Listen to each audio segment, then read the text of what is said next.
வாழ்க்கையில ஒண்ணு மட்டும் ஞாபகம் வச்சு, கஷ்டப்படாம எதுவும் கிடைக்காது.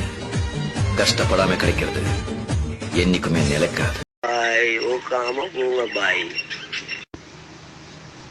ஷார்ஜால மட்டும் இல்லடா, நான் பிறக்க போலே ஹராங்குட்டி தெரியுமா? ஷார்ஜால டே, நான் கொழும்புல பிறந்தவன்டா தெரியுமா? ஷார்ஜா ஞாபகம் தானே கேக்குறேன். உனக்கு ஞாபகம், உனக்கே தெரியாத ஒரு விஷயம் சொல்றேன். உனக்கு தெரியுமா? தெரியாத, நான் பிறந்த சிறுக்கே பௌத்திலேருந்து வெளியே எடுத்த கைக்கே நான் ஹராங்குட்டி தான் தெரியுமா? கிட்டே இந்த இணையோட இருந்து பிறந்த பொம்பளை பிள்ளைக்கு விரல காட்டிக்கிறேன் தெரியுமா? ஓடா ஓடா, நான் எவ்வளவு பெரிய ஹராங்குட்டின்னு உனக்கு தெரியுமா? ரசூல்லாவே பிறக்க போல அடே. எல்லா மனுஷனும் எல்லாம் ஒரு நபிமார்களும் மனுஷனா தான் பிறந்தேன் தெரியுமா? அதுக்கு பிறதான் உங்களுக்கு நபி பட்டம் கிடைச்சி. அதே போலதான் நானும் ஹராங்குட்டிலும் பெரிய ஹராங்குட்டி. இப்பயும் அஸ்ஸலாமு அலைக்கும் மை மக்களே, கேட்டீங்களா? இந்த ஹராங்குட்டி பேசினது. நான் அவனை ஹராங்குட்டின்னு சொல்லலை, அவனே அவன் வாயால் அவன் பிறக்கிற நேரமே ஹராங்குட்டின்னு சொல்லிட்டான். போக அவன் பிறக்கிற நேரமே பக்கத்து பெட்டில் பிறந்த ஒரு கேர்ளுக்கு கையை காட்டி பிறந்திக்கிறான். நம்ம அதை எப்படி கையை காட்டினான்னு உங்களுக்கு தெரியும். அப்படியா கொண்டு ஹராங்குட்டின்னு அவனும் அவன் வாயால் சொன்னான். சரி, இப்போ விஷயத்துக்கு வருவோம். இப்போ ஒரு சின்ன வீடியோ கிளிப் கொண்டு இது பார்த்துட்டு வாங்க. இடத்துல இவரோட சொந்த நானாவா இருந்து நான் அவங்க எல்லாத்துக்கும் ஜஸாஹுல்லாஹ் ஹைர் சொல்லி கொண்டு எனக்கு சந்தோஷம். எனக்கும் இதை பேசிக்கணும் போல ஏன கண்ணால கண்டி வந்தது போல எனக்கு விளங்குது. உண்மைக்குமே அல்லாஹ் பூதுபானவன். அடங்கப்பா, இது உலக நடிப்புடா சாமி. பார்த்தீங்க தானே மை மக்களே, நடிப்பின் உச்சக்கட்டம். கண்ணு கலங்குதான். அடே, காசால மக்களை கொத்து கொத்தா கொள்கிற நேரம் கலங்காத கண்ணு இப்போ கலங்குது. காசால 14,000 பிள்ளைகள் பசியால் வாடி மௌத்தா போடுற நேரம் கலங்காத கண்ணு இப்போ கலங்குது. மை மக்களை இதெல்லாம் நம்புற மாயா ஆகிக்குது. தர்மம் பண்ணுங்க சாமி. ஐயோ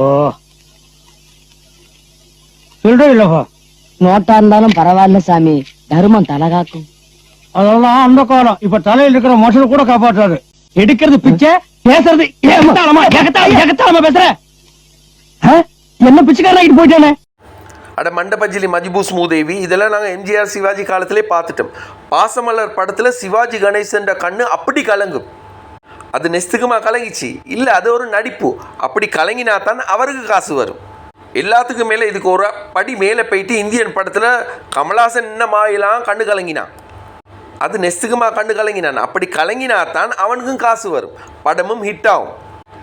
இப்போ அது மாதிரி தான் ஓண்ட கண்ணு கலங்கலும். கலங்குண்டா கலங்கும், காசு வரலாட்டி இன்னமும் உன்னோட கண்ணு கலங்கும்.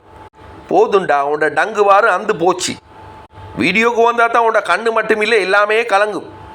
சரி, இப்போ ஒரு மங்களகரமான ஒரு வீடியோ வண்டிக்கு அதை பார்த்துடுவாங்க. பார்க்கக்கூடியதா இருக்கு. இந்த இடத்துல நாயில பெரியார்கள், இந்த 4 பேரும் பெரியார்கள். எவ்வளவு சீக்கிரமா முடியுமோ அவ்வளவு சீக்கிரமா. எத்தனை ஜூஸ் மனப்பாடம் பண்ணீங்க? 5ஆம் ஜூஸ் எல்லாரும் மனப்பாடம் பண்ணிருக்காங்க. உங்களுக்காக வேண்டி துவா செஞ்சுக்கோங்க. 30ஆம் ஜூஸையும் பாடம் பண்ணி இஜாசா எடுக்கிறதுக்கு இன்ஷா அல்லாஹ் நியத்தோடு துவா செஞ்சுக்கோங்க. மதரசால இந்த 4 பேரும் இன்னும் அடுத்ததா வருவாங்க. ஒரு ஜூஸா பாருங்க. கண்ணு கலங்குற சீன் முடிஞ்சுதானே. இப்போ சந்தோஷத்தின் உச்சகட்டம் அதையும் வெளிப்படுத்துகிறாரு. எல்லாத்தையும் வேறு வீடியோ மூலமாக தான் காட்டுவார். அந்த மதரசால ஓதுற மாணவர்கள் 5ஆம் ஜூஸை கம்ப்ளீட் பண்ணிட்டாங்களாம், மனப்பாடம் பண்ணிட்டாங்க. அதை வேறு வீடியோ எடுத்து காட்டுறாரு. அப்போ இதுக்கு முந்தி அந்த மதரசால யாருமே கம்ப்ளீட் பண்ணல 5ஆம் ஜூஸை. ஏன்னா அப்படி கம்ப்ளீட் பண்ணி தான் இவன் நேரத்தோடய காட்டிப்பான். இதுவும் காட்டுறதுக்கு காரணம் இன்கம். அட, ஸ்ரீலங்காவில் எவ்வளோ மதரசாட ஆகிக்குது. 30ஆம் ஜூஸ் தமாம் பண்ணியே மனப்பாடம் பண்ணியே அதையும் போட்டு காட்டுறாங்க. இல்லை, இது என்னடா 5ஆம் ஜூஸ் இது பண்ணது காட்டினீங்க, அது சாதனை தான், இல்லாமல் இல்லை. இருந்தாலும் இது காட்ட வேண்டிய அவசியம் இல்லை. அந்த மாணவர்கள் செஞ்சது சாதனையாக கூட இருக்கலாம். ஆனால் இதை விட நிறைய மாணவர்கள் சாதனை பண்ணிப்பாங்க. அப்படி சாதனை பண்ணிதுண்டா மீடியாலே வீடியோ எடுத்திப்பாங்க. மதரசாவில் ஓதுறவங்கள உற்சாகப்படுத்தணும். ஆனால் இது ஒரு உன்னோட லாபத்துக்காக வேண்டி, மதரசாவை ப்ரொமோட் பண்ணுறதுக்காக வேண்டி, மதரசாவுக்கு இன்கம் வாரத்துக்காக வேண்டி இப்படியெல்லாம் போடுறது மிச்சம் ஓவர். மை மக்களே, இந்த ஹராங்குட்டி நான் சொல்லலை, அவனே தான் சொன்னேன். இந்த ஹராங்குட்டின்னு அவன் சொல்கிறதுக்கு காரணமும் இவனோட சார்ஜரில் இருந்தவன் ஒருத்தன் மெசஞ்சரில் இவனுக்கு மெசேஜ் ஒன்று போட்டான், அடே நீ வந்து சார்ஜரில் ஐஃபோன் களவெடுத்தவன் தானே இப்போ நல்லவன்மாய் நடிக்கிறியாண்டு. அதுக்கு தான் இவன் கொடுத்தான், அடே நான் கள்ளன் இல்லைடா, நான் பிறக்க போக்குள்ளே அறாங்குட்டின்னு அவனோட வாயில் சொன்னான். இப்படி எதுக்கு எடுத்தாலும் தூசணத்தை பேசுகிறவன் இப்போ மதரசா மாணவர்களோட இருக்கிறது அவ்வளோ நல்லதுக்கு இல்லை.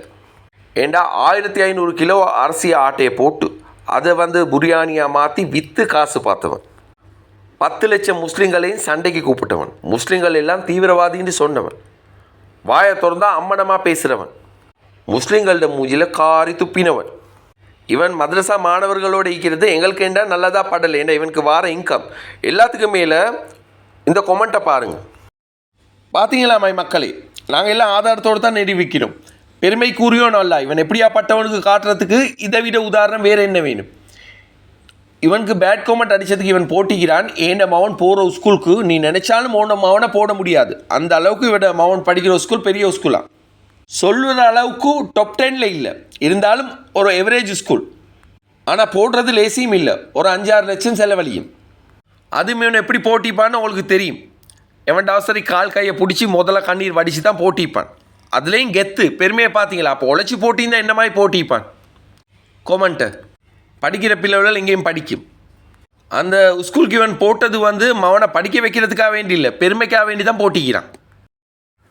அது மட்டும் இல்லை மக்களே, இவனுக்கு யாரோ சரி பேட் கமெண்ட் அடிச்சேன்டா இவருடைய மனசில் ஈக்கிறதெல்லாம் கசம் வஞ்சவத்தனம் நடிச்சு கொண்டிருக்கிறான். உடனே மாறினேன்டா மக்கள் இவனை வந்து யாருன்னு கண்டுபிடிச்சிடுவாங்க. அதை வந்து இவன் காட்ட விரும்பலை. இவன் வந்து இன்டிரெக்டை தான் கொடுக்குறேன் எல்லாத்துக்கும் பதில். உதாரணத்துக்கு அனுராதபுரையிலையோ இல்லாட்டி மொனராகலையிலையோ கினியாலேயோ இல்லாட்டி காத்தாங்குடியிலையோ அங்கேருந்து ஒரு பேட் கமெண்ட் வந்திருந்தா இவன் முதல்ல போட்டை வந்து காட்டாண்டு தான் அடிப்பான். இதே நுவரலியிலேருந்தோ இல்லாட்டி ஹேட்டல்லேருந்தோ பதுல்லேருந்தோ இவனுக்கு ஒரு கொமெண்ட் வந்துண்டா தோட்ட காட்டாண்டு அடிப்பான், இல்லாட்டி நாட்டாண்டு அடிப்பான். இதே மாதிரி தான் வெளியூரில் இருந்து இவனுக்கு வந்து நல்ல கொமெண்ட் வந்தால் மாஷா அல்லா தபாரக்கல்லா அல்ல அவங்களோட கபூரை விசாலமாக்கணும் சதகத்துல் ஜாரியா அப்படியெல்லாம் பயில அடிப்பான். பேட் கொமெண்ட் வந்தால் அடே நீ ஏன் அரபிக்காரங்கிட்ட கையேந்திர, நான் அரபிக்காரன் சூத்த கழுவுறான்னு சொல்லி எங்களுக்கு ரிப்ளை பண்ணுவான். எல்லாமே நடிப்பு நடிச்சு கொண்டு இருக்கிறான் மக்களே. உலகத்தில் இவனே மாதிரி சீரழிக்கிறதுக்கு யாரும் இல்லை. இப்போ அடக்கி வாசித்து கொண்டு இருக்கிறான். இவன் எப்போ உச்சக்கட்டத்துக்கு போவானோ அப்போ நாங்களும் உச்சக்கட்டத்துக்கு வர வேண்டிய ஒரு நிலைமை வரும். இப்போ நாங்களும் அடக்கி தான் வாசிக்கிறோம். மக்களே, இந்த என்கேகேஎன் டீமில் நானும் ஒரு மெம்பர் தான். நாங்கள் எல்லாம் ஒரு நாட்டில் இருக்கிறோம். ஸ்ரீலங்காவில் மிகிறாங்க ஆள்வன். இது வரைக்கும் நாங்கள் யாரையும் நேருக்கு நேர் பார்த்ததில்லை, ஃபோட்டோவில் பார்த்திக்கிறோம். தானாக சேர்ந்த கூட்டம்னு சொல்லுவாங்க, அவ்வளோதான். நாங்கள் இது எந்த லாபத்துக்கும் செய்யலை, அல்லாக்கா வேண்டி செய்கிறோம். சரியான வழியில் தான் நாங்கள் போகிறோண்டு எங்களுக்கு தெரியும். ஏன்னா மௌலை மாறிக்கிறாங்க, லோயஸ் மாறிக்கிறாங்க. நாங்கள் இதில் லாபம் காண்றேன்னா அவங்களே எங்களை கண்டுபிடிச்சிடுவாங்க. அடே இவங்க இப்படி தான் செய்கிறவங்கண்டு இல்லாட்டி எங்கள் டீமே சுக்குநூறாக உடஞ்சிருக்கும். இது சரியான வழியில் தான் நாங்கள் போகிறோம்னு எல்லாத்துக்கும் தெரியும். எந்த லாபத்தையும் எதிர்பார்த்து செய்யலை. தப்பு பண்ணினா வாப்பா வாய்ந்தாலும் அவங்களுக்கு வீடியோ போடுறோம், கட்டாயம் போடுவோம். இதில் எந்த மாற்றமும் இல்லை. ஒரே மூச்சு போனால் போச்சு. 6 லைன்ஸ் ஆகும் 7 லைன்ஸ் ஆகும், எவனுக்குமே பயம் இல்லை அல்லாவை தவிர. எனிவே மக்களே, ஆனவரை சொல்லிவிட்டோம். அஸ்ஸலாமு அலைக்கும். Good bye.